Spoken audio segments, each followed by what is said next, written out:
નમસ્કાર, આપ જોઈ રહ્યા છો સંદેશ ન્યૂઝ. આપની સાથે હું ભાવિની.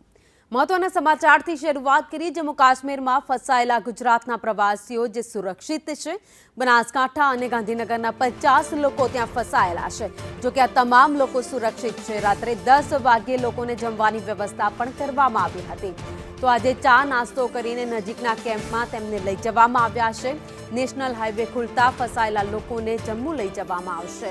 તો રામબન જિલ્લામાં ફસાયેલા તમામ ગુજરાતીઓ અત્યારે સુરક્ષિત છે. ફસાયેલા યાત્રીઓએ પાલનપુરમાં પરિજન સાથે વાતચીત પણ કરી છે. માતા પિતા સાથે દીકરાએ પાલનપુરથી વિડીયો કોલ કર્યો હતો. તો નેશનલ હાઈવે પર ફસાતા પરિવાર પણ ચિંતિત બન્યું હતું.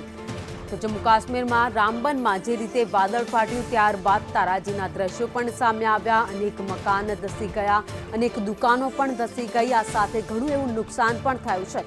પરંતુ બીજી બાજુ જમ્મુ કાશ્મીર જે ફરવા માટે ગયેલા ગુજરાતીઓ છે, દેશભરમાંથી આવેલા લોકો છે, તે ત્યાં ફસાયા હતા. જોકે જે ગુજરાતીઓ ફસાયા હતા તેને લઈ પરિવારમાં પણ ચિંતા હતી. જોકે રાત્રે 10 વાગે ગત રોજ રાત્રે 10 વાગે તમામ લોકો સુરક્ષિત હોવાનું જાણવા મળ્યું છે. આ સાથે જ જે અહીંયા પરિવાર તેમના લોકો છે તેમણે પણ વિડીયો કોલથી ત્યાં રામબનમાં રહેલા તેમના પરિજનો સાથે વાતચીત કરી છે અને વાતચીત કરતા તેમને હાશકારો અનુભવ્યો છે. અમે શ્રીનગરથી આવતા હતા અને ભારે વરસાદના કારણે લેન્ડસ્લાઇડિંગ થયું હતું.